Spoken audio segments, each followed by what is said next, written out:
Revêtez-vous d'ardente compassion, de bonté, d'humilité et de douceur et de patience. Colossiens 12. Bonjour frères et sœurs, Dieu vous parle, il m'a dit de vous dire, ayez la compassion, la bonté, l'humilité et la douceur et la patience pour vous tous. Essayez d'avoir toutes ces choses, de travailler sur toutes ces choses et de se lever et de montrer que nous avons toutes ces choses, que nous avons une compassion pour les autres, tous les chrétiens qui sont persécutés comme en Arménie, comme en Israël, qui sont nos pères dans la foi. Eux, ce sont la chair d'Abraham et nous sommes spirituellement de la chair d'Abraham, du peuple d'Abraham spirituellement, mais eux, ils sont d'Abraham par la chair. Donc ce sont nos pères, donc ayons la compassion pour eux, ayons la bonté aussi pour tous ceux qui sont dans le monde, pour tous ceux qui sont nos frères, pour tous ceux qui sont dans le monde. Ayons la bonté, ayons l'humilité de ne pas dire que nous sommes plus forts, qu'ils vont être détruits, qu'ils vont être plus forts, mais ayons l'humilité et la compassion de comprendre leur façon de penser, ne pas les forcer à croire ce qu'ils ne veulent pas croire, mais essayons par notre foi et par notre humilité et dans la douceur et la patience de transformer les cœurs pour qu'ils rencontrent Jésus-Christ. C'est pas forcément en parole que nous transformerons leur cœur, mais par la prière que nous ferons pour leurs âmes, car le Saint-Esprit le fera en douceur et patience. Mais soyons patients, si nous avons la bonté et l'humilité et la compassion pour ces âmes, nous transformerons des cœurs.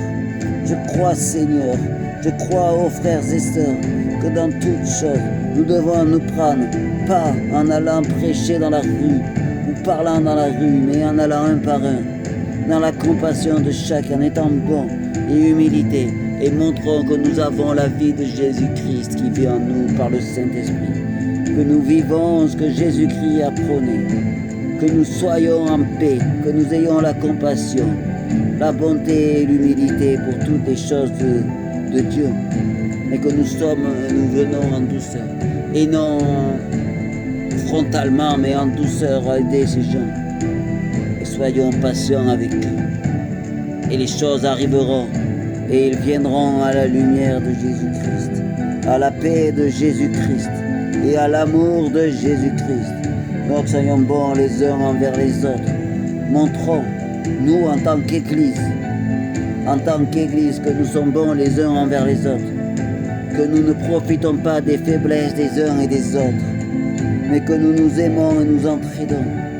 Montrons tout ça, montrons que nous sommes à l'image de Jésus-Christ, et nous serons la victoire, et nous convertirons les âmes, les païens qui ne croient pas, du monde de Satan, au monde de la lumière qui est de la vie, qui est le royaume de Jésus-Christ, qui passe par le chemin de Jésus-Christ et par la porte de la bergerie qui est Jésus-Christ.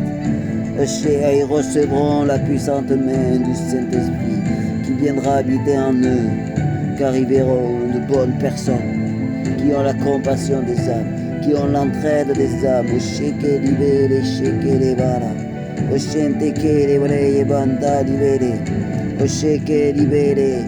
libère la paix et la compassion dans les âmes.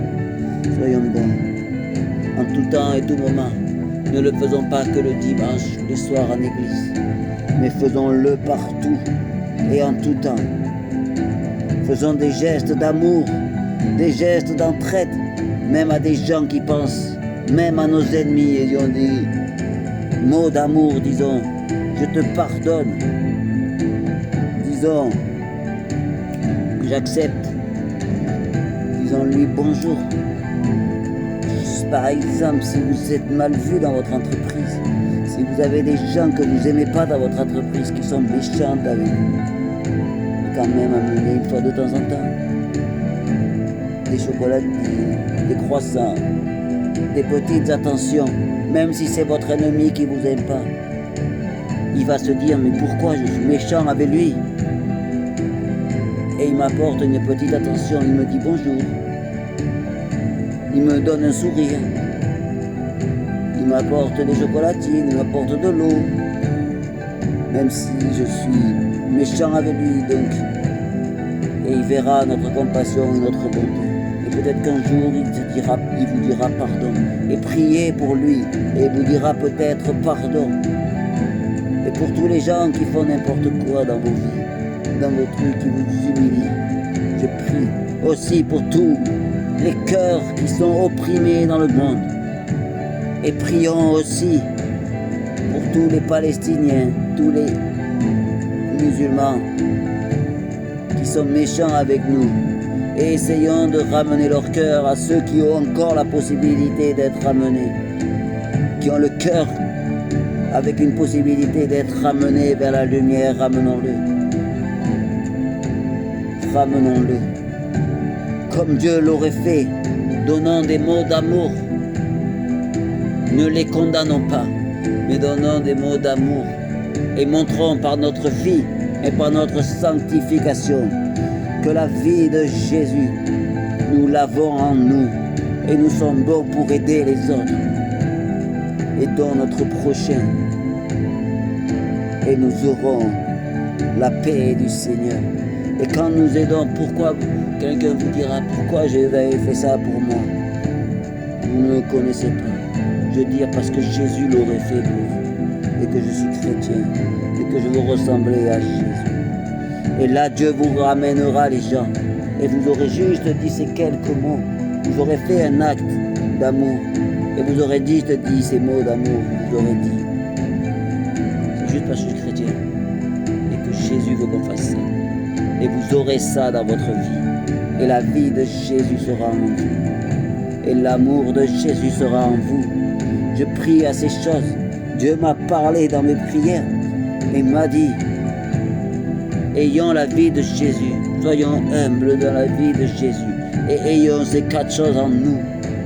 Exhortons, ayons la compassion, soyons humbles. La compassion et soyons de la bonté, de l'humilité, de la douceur et de la patience envers ceux qui nous attaquent, ceux qui nous condamnent. Et prions pour toutes ces choses. Et prions pour les persécutés en Christ. Soyons bons et aidons-nous, élevons-nous ensemble à plusieurs. Faisons des prières en commun et nous aurons la puissante main de Jésus qui viendra vers nous. Adorons Jésus. Adorons Jésus par nos actes. Par nos actes. Adorons Jésus. Ne nous faisons pas attraper par le monde. Mais ayons l'analyse du temps, l'analyse de ce qui se passe dans le monde.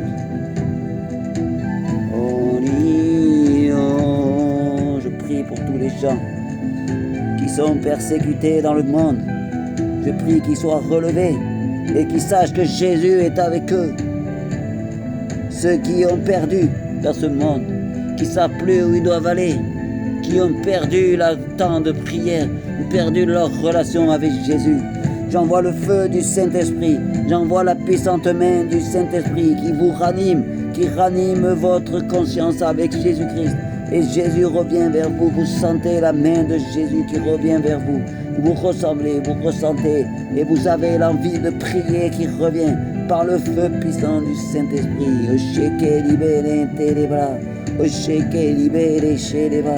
Je réveille les consciences et je réveille les cœurs.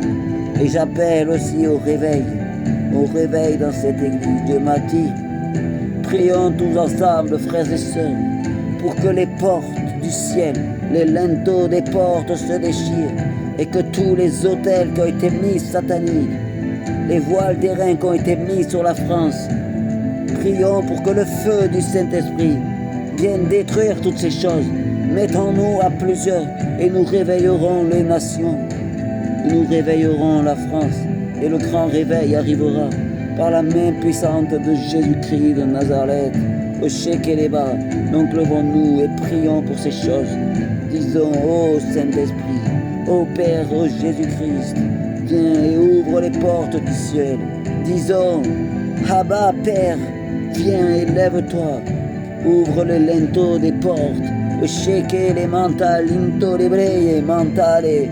Et nous avons la paix et envoyons le feu du Saint-Esprit pour détruire le voile d'airain qui a été mis par des autels sataniques. Nous brûlons ces choses dans le nom de Yahweh, et nous ouvrons les portes du ciel.